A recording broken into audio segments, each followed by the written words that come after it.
Que a graça e a paz do Senhor Jesus Cristo seja convosco, meus irmãos e minhas irmãs. Como vocês estão hoje? Meus irmãos, nesta mensagem quero falar convosco sobre um assunto que o Espírito Santo quer que eu fale. O que é uma pessoa carnal e espiritual e como ser mais espiritual? Esta aqui é uma mensagem interessante e convém que você ouça ela, para você examinar a si mesmo, como também para você buscar crescer espiritualmente. Em um certo vídeo do pastor Antônio Júnior, eu ouvi ele descrever uma pessoa carnal assim. Uma pessoa carnal é aquela que faz a sua própria vontade. Eu achei interessante isso, porque isso é um bom resumo do que é uma pessoa carnal. De maneira mais simples, meus irmãos, uma pessoa carnal é aquela que satisfaz as concupiscências de seu corpo, os maus desejos de sua carne. Eu não estou me referindo aos desejos sexuais, mas sim aos maus desejos do corpo. Bom, quando Deus ele criou o homem e a mulher no Jardim do Éden, Adão e Eva eles eram perfeitos. Não havia neles maldade alguma. Eles eram bons, eles eram puros. Mas após eles terem desobedecido a Deus e terem comido o fruto da árvore do conhecimento do bem e do mal, que o Senhor lhes ordenou a não comerem, eles corromperam a si mesmos e se separaram de Deus. E após eles terem desobedecido ao Senhor, os corpos deles passaram a desejar o mal.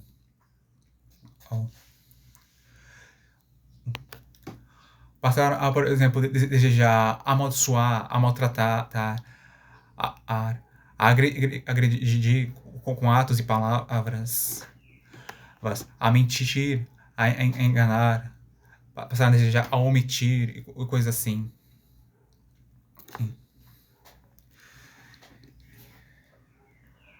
E, portanto, uma pessoa carnal é aquela que satisfaz as concupiscências do seu próprio corpo.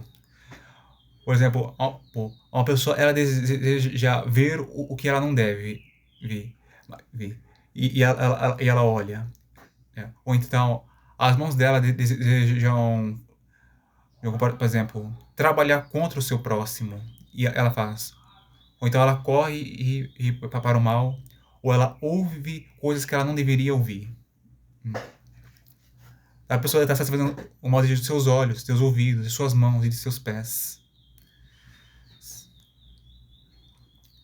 Agora, o que é uma pessoa espiritual? Uma pessoa espiritual é uma pessoa que foi ressuscitada e vivificada espiritualmente por Cristo. E tal pessoa, ela não está, andando segundo a carne. Ela é uma pessoa que está andando segundo o Espírito Santo. Tal pessoa, ela não está mais sendo dominada pelo seu corpo. Agora, ela que foi ressuscitada por Cristo, ela está dominando a si mesma. Uma pessoa espiritual, ela anda segundo a palavra do Espírito Santo e ela faz a vontade dele, que é santa, justa, boa, agradável e perfeita. Quais são as características as características de uma pessoa carnal e espiritual? Estão em Gálatas capítulo 5, versículo 18 ao 23 está escrito: mas se sois guiados pelo Espírito, não estáis debaixo da lei. Porque as obras da carne são manifestas, quais são adultério, fornicação, impureza, lascívia, idolatria, feitiçaria, inimizades, contendas, ciúmes, iras, pelejas, dissensões, heresias, invejas, homicídios, bebedices, glutonarias e coisas semelhantes a essas, acerca das quais de antemão vos declaro, como também já antes vos disse, que os que cometem tais coisas não herdarão o reino de Deus. Mas o fruto do Espírito é amor, gozo, paz, longanimidade, benignidade, bondade, fé, mansidão, temperança. Contra essas coisas não há lei. O apóstolo Paulo está querendo dizer que, se uma pessoa ela é guiada pelo Espírito, ela não está debaixo da lei de Moisés. E ele descreve quais são as características das obras da carne, que também são as características de uma pessoa que é carnal. Pessoas carnais, elas cometem adultério, imoralidade sexual, cometem impureza com seus corpos e mentes. Elas são lascivas, ou seja, elas cometem uma má sensualidade. Elas idolatram, elas adoram imagens de escultura, ou então elas adoram a criatura ou alguma coisa da criação. Cometem feitiçaria, como também rebeldia. Eu digo rebeldia porque no livro do profeta Samuel é dito que o pecado da rebeldia é semelhante ao pecado da feitiçaria. Uma pessoa carnal, ela fica fazendo no inimigos. Ela fica discutindo sem necessidade. Ela tem um ciúme exagerado. Ela tem uma ira sem controle. Ela fica, como dizer, brigando, discutindo. Ela comete heresias, isto é. Ela escolhe andar em outros caminhos que não são os caminhos de Deus. Ela fica invejando nos outros. Ela fica matando as pessoas, ou com seus atos, ou então com seus pensamentos, matando em seu coração. Ela bebe e come demais. E comete outras coisas ruins que são semelhantes a estas. E o apóstolo Paulo declara que os que cometem tais coisas, eles não herdarão o reino de Deus. Se uma pessoa ela está cometendo esses pecados, enquanto ela ainda tem vida, ela deve se arrepender dos pecados que ela tem cometido, crer no Senhor Jesus e recebê-lo. E com isso, ela deve buscar viver em santidade, ou seja, buscar viver separado da corrupção do pecado.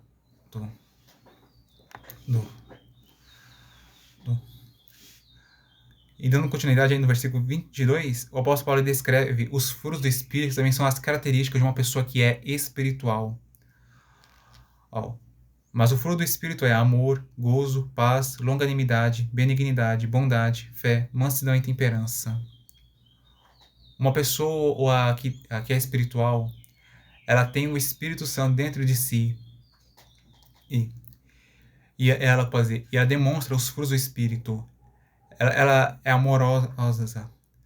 Ela ama a Deus e ama também ao seu próximo. Ela também tem gozo, ou seja, ela tem uma alegria. Mas uma alegria diferente. Não é uma que precisa necessariamente de motivos para estar alegre nesse mundo. O maior motivo que uma pessoa tem para estar alegre é saber que ela tem Jesus em sua vida. Tal pessoa, ela tem paz em seu coração, mesmo nas adversidades. Mesmo quando, por exemplo, as coisas estão dando errado, está acontecendo problema, mas ela não está desesperada, arrancando os cabelos. Ela está calma, e nem mesmo ela sabe por que ela está tão calma. Ela é longânima. A palavra longanimidade significa longura de espírito. Isso quer dizer que é longura de fôlego. Quando algo ou alguém a irrita, ao invés dela deixar o seu sangue subir a cabeça e começar a agir por impulso, ela faz isso. Ela é uma pessoa que demora para ficar brava. Uma pessoa que demora para ficar irritada. Ela é uma pessoa benigna. A palavra benignidade, segundo o Seth Klis, quer dizer bem-nascido. Que eu interpreto que ela vive como alguém nascido para o bem. Ela é bondosa, ou seja, o que ela pensa, sente, faz e diz é bom. Ela tem fé. Ou seja, ela acredita em Deus. Ela acredita na sua palavra. Ela crê nas coisas invisíveis. Em Hebreus, capítulo 11, versículo 1 está escrito: ora, a fé é o firme fundamento das coisas que se esperam e a prova das coisas que não se veem. Isso quer dizer que essa pessoa, ela tem uma esperança que tem um firme fundamento. E o firme fundamento da esperança do cristão é a palavra de Deus, que é a verdade, e ela se cumpre. E ela também ela acredita nas coisas invisíveis, por exemplo, na existência de Deus, na existência de anjos, demônios, no mundo espiritual. Ela acredita na palavra do Senhor. E como no grego a palavra usada para fé também é phaites, e o Novo Testamento foi escrito tudo em grego originalmente, uma pessoa espiritual também ela é fiel. O que é fiel? Segundo a Bíblia Sagrada, é uma pessoa que cumpre a sua palavra. Ora, o que talvez esteja tentando associar isso ao casamento. Então, o que é uma pessoa fiel? Uma pessoa, um marido ou esposa fiel, por exemplo, seria um marido e uma esposa que cumprem os votos de casamento que eles fizeram no altar. Uma pessoa espiritual, ela é também mansa. Segundo o meu entendimento, uma pessoa mansa é uma pessoa pacífica e não violenta, ou então contenciosa. É uma pessoa que, por exemplo, que é tranquila. Ela não fica agredindo as pessoas com as suas ações ou com suas palavras. E ela também tem temperança, que em outra tradução é domínio próprio. Ela é uma pessoa que controla a si mesma e não fica agindo segundo do sentimentos, desejos momentâneos ou então impulsos da carne.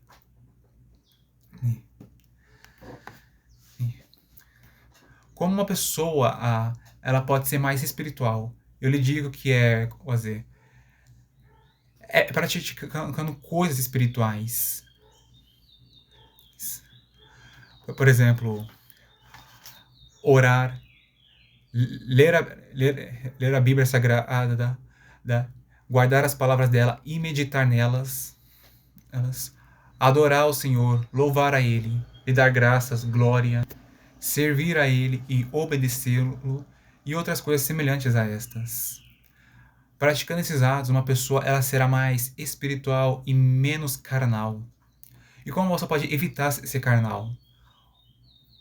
O que ela precisa para evitar isto é não ficar fazendo a vontade da carne. O que o nosso corpo quer é o oposto ao que Deus quer. Por exemplo, o Senhor nos manda, faça isso, nossa carne, não quero fazer. O Senhor nos diz, não faça isso, nossa carne diz, eu quero fazer. Ou seja, negue aos desejos da sua carne. Negue, por exemplo, o desejo de cometer adultério e imoralidade sexual e cometer outros tipos de maldades que não se limitam a sexuais. E além disso, também eu aconselho que encham-se do Espírito Santo de Deus. Para que vocês sejam governados por ele e não pelos seus desejos carnais.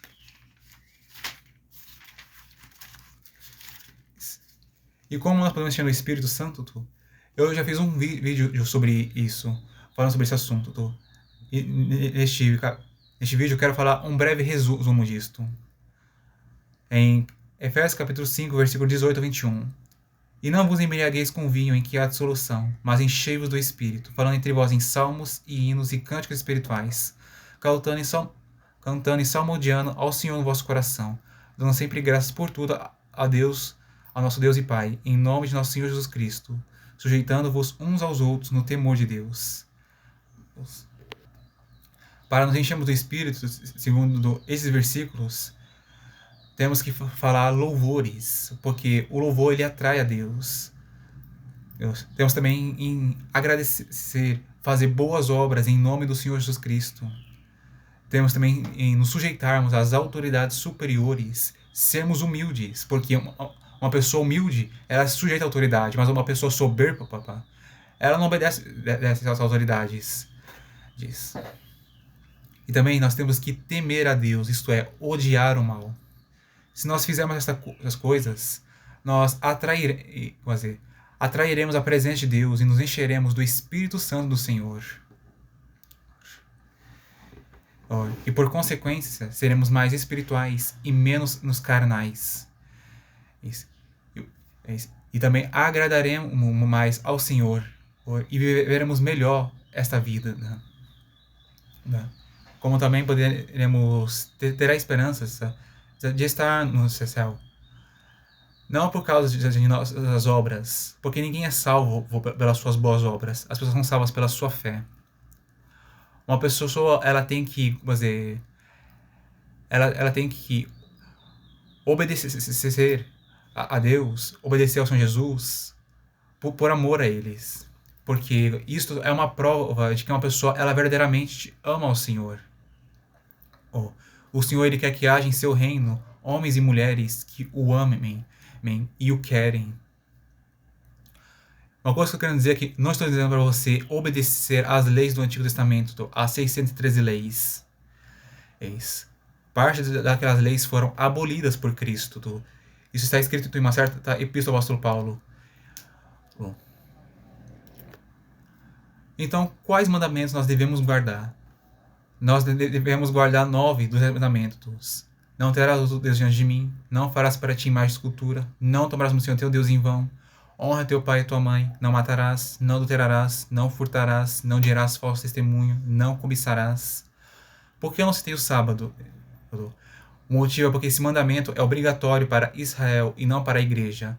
É obrigatório um cristão guardar esse mandamento se ele viajar para Israel e ficar lá. Porque ele tem que, ele tem que cumprir esta lei que é daquela nação. Uma pessoa ela deve cumprir as leis do país em que ela está. Os outros mandamentos que nós devemos guardar são aqueles que estão no Novo Testamento, citados pelo Senhor Jesus. Se o Senhor ou um de seus apóstolos disse, faça isto, então obedeça, guarde essa palavra. Por que obedecer a palavra de um apóstolo? O motivo disso é porque os 12 apóstolos... O motivo é porque os 12 apóstolos, eles ouviam os mandamentos do Senhor e eles também os entregavam aos cristãos. Por isso também, quando o apóstolo Paulo nos dá mandamentos, nós devemos reconhecer que, na verdade, aqueles mandamentos não são do apóstolo Paulo, mas de Cristo. E que o apóstolo Paulo, ele ouviu as palavras do Senhor e ele as entregou aos seus irmãos. Bom, meus irmãos, esta é a mensagem de hoje. Se vocês gostaram dela, peço que apertem o botão de gostei e também compartilhe este vídeo para os seus. E se inscreva no meu canal se vocês ainda não são mais inscritos. E deixe também o seu comentário falando sobre este vídeo. E antes disso também, como você está hoje? Se você está bem ou não? Se não estiver bem, deixe o seu pedido de oração e eu orarei por você. Que Deus os abençoe, meus irmãos. E até a próxima, se Ele quiser.